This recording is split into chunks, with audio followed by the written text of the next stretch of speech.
Recording by Linda Rimniak. The Second Generation by Algernon Blackwood. Sometimes, in a moment of sharp experience, comes that vivid flash of insight that makes a platitude suddenly seem a revelation. Its full content is abruptly realized. 10 years is a long time, yes, he thought, as he walked up the drive to the great Kensington house, where she still lived. 10 years, long enough at any rate, for her to have married and for her husband to have died. More than that he had not heard, in the outlandish places where life had cast him in the interval. He wondered whether there had been any children. All manner of thoughts and questions, confused a little, passed across his mind. He was well-to-do now, though probably his entire capital did not amount to her income for a single year. He glanced at the huge, forbidding mansion, yet that pride was false, which had made of poverty an insuperable obstacle. He saw it now. He had learned values in his long exile. But he was still ridiculously timid. This confusion of thought, of mental images rather, was due to a kind of fear, since worship ever is akin to awe. He was nervous as a boy going up for a viva voce, and with the excitement was also that unconquerable sinking, that horrid shrinking sensation that excessive shyness brings. Why in the world had he come? Why had he telegraphed the very day after his arrival in England? Why had he not sent a tentative, tactful letter, feeling his way a little? Very slowly he walked up the drive, feeling that if a reasonable chance of escape presented itself, he would almost take it. But all the windows stared so hard at him that retreat was really impossible now. And though no faces were visible behind the curtains, all had seen him, possibly she herself. His heart beat absurdly at the extravagant suggestion. Yet it was odd. He felt so certain of being seen and that someone watched him. He reached the wide stone steps that were clean as marble, and shrank from the mark his boots must make upon their spotlessness. In desperation, then, before he could change his mind, he touched the bell. But he did not hear it ring. Mercifully, that irrevocable sound must have paralyzed him altogether. If no one came to answer, he might still leave a card in the letter box and slip away. Oh, how utterly he despised himself for such a thought. A man of 30 with such a chicken heart was not fit to protect a child, much less a woman. And he recalled with a little stab of pain that the man she married had been noted for his courage, his determined action, his inflexible firmness in various public situations, head and shoulders above lesser men. What presumption on his own part ever to dream! He remembered, too, with no apparent reason in particular, that this man had a grown-up son already, by a former marriage. And still, no one came to open that huge, contemptuous door with its so menacing, so hostile air. His back was to it, as he carelessly twirled his umbrella, but he felt its sneering expression behind him while it looked him up and down. It seemed to push him away. The entire mansion focused its message through that stern portal. Little timid men are not welcomed here. How well he remembered the house! How often in years gone by had he not stood and waited just like this, trembling with delight and anticipation, yet terrified lest the bell should be answered and the great door actually swung wide. Then, as now, he would have run, had he dared. He was still afraid. His worship was so deep. But in all these years of exile, in wild places, farming, mining, working for the position he had at last attained, her face and the memory of her gracious presence had been his comfort and support, his only consolation, though never his actual joy. There was so little foundation for it all, Yet her smile and the words she had spoken to him from time to time in friendly conversation had clung, inspired, kept him going, for he knew them all by heart. And more than once in foolish optimistic moods, he had imagined, greatly daring, that she possibly had meant more. He touched the bell a second time with the point of his umbrella. He meant to go in, carelessly as it were, saying as lightly as might be, "Oh, I'm back in England again, if you haven't quite forgotten my existence. I could not forego the pleasure of saying how do you do, and hearing that you are well," and the rest, then presently bow himself easily out into the old loneliness again. But he would at least have seen her. He would have heard her voice and looked into her gentle amber eyes. He would have touched her hand. She might even ask him to come in another day and see her. He had rehearsed it all 100 times, as certain feeble temperaments do rehearse such scenes. And he came rather well out of that rehearsal, though always with an aching heart, the old great yearnings unfulfilled. All the way across the Atlantic he had thought about it, though with lessening confidence as the time drew near. The very night of his arrival in London he wrote, then tearing up the letter after sleeping over it, he had telegraphed next morning, asking if she would be in. He signed his surname, such a very common name, alas, but surely she would know, and her reply, "Please call 4:30," struck him as rather oddly worded, yet here he was. There was a rattle of the big doorknob, that aggressive, hostile knob that thrust out at him insolently like a fist of bronze. He started, angry with himself for doing so, but the door did not open. He became suddenly conscious of the wilds he had lived in for so long. His clothes were hardly fashionable, his voice probably had a twang in it, and he used tricks of speech that must betray the rough life so recently left. What would she think of him now? He looked much older, too. And how brusque it was to have telegraphed like that. He felt awkward, gauche, tongue-tied, hot and cold by turns. The sentences, so carefully rehearsed, fled beyond recovery. Good heavens, the door was open. It had been open for some minutes. It moved noiselessly on big hinges. He acted automatically. He heard himself asking if her ladyship was at home, though his voice was nearly inaudible. The next moment he was standing in the great dim hall, so poignantly familiar, and the remembered perfume almost made him sway. He did not hear the door close, but he knew. He was caught. The butler betrayed an instant's surprise, or was it overwrought imagination again when he gave his name? It seemed to him, though, only later did he grasp the significance of that curious intuition, that the man had expected another caller instead. The man took his card respectfully and disappeared. These flunkies were so marvelously trained. He was too long accustomed to straight question and straight answer, but here in the old country, privacy was jealousy guarded with such careful ritual.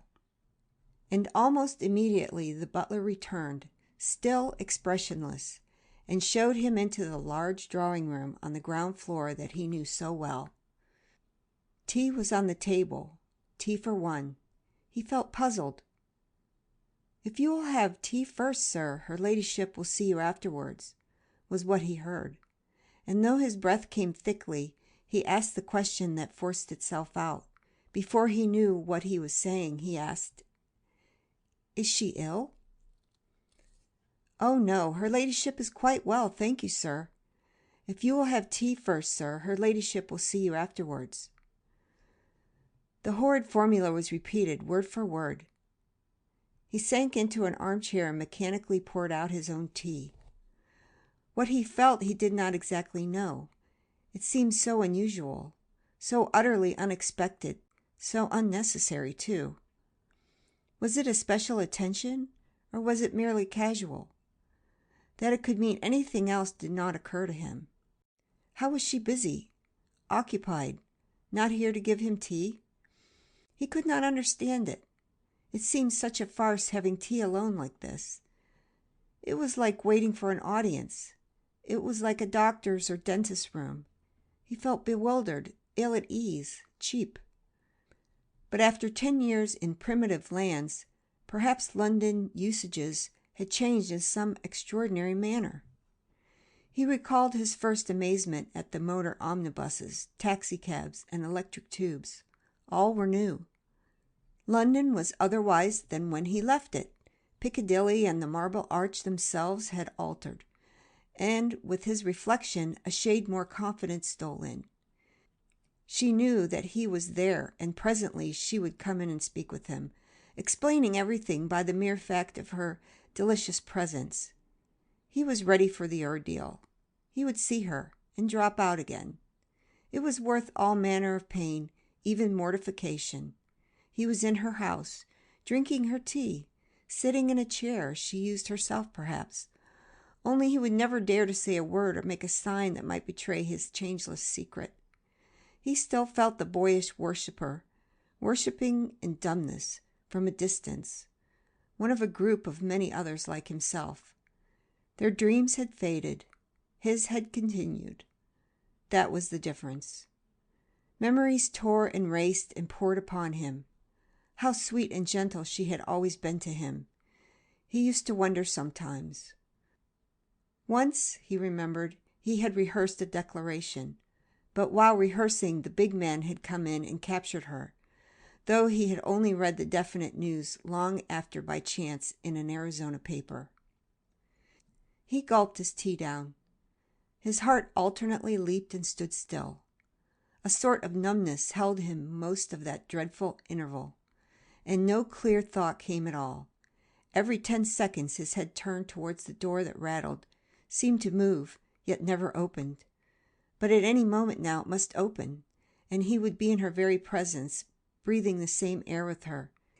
He would see her, charge himself with her beauty once more to the brim, and then go out again into the wilderness of life, without her, and not for a mere 10 years, but for always. She was so utterly beyond his reach. He felt like a backwoodsman. He was a backwoodsman. For one thing, only was he duly prepared, though he thought about it little enough, she would, of course, have changed. The photograph he owned, cut from an illustrated paper, was not true now. It might even be a little shock, perhaps. He must remember that. 10 years cannot pass over a woman without. Before he knew it, the door was open, and she was advancing quietly towards him across the thick carpet that deadened the sound. With both hands outstretched she came, and with the sweetest welcoming smile upon her parted lips he had seen in any human face. Her eyes were soft with joy. His whole heart leaped within him. For the instant he saw her, it all flashed clear as sunlight, that she knew and understood. She had always known, had always understood. Speech came easily to him in a flood, had he needed it, but he did not need it. It was all so adorably easy, simple, natural, and true. He just took her hands, those welcoming, outstretched hands, in both of his own, and led her to the nearest sofa. He was not even surprised at himself.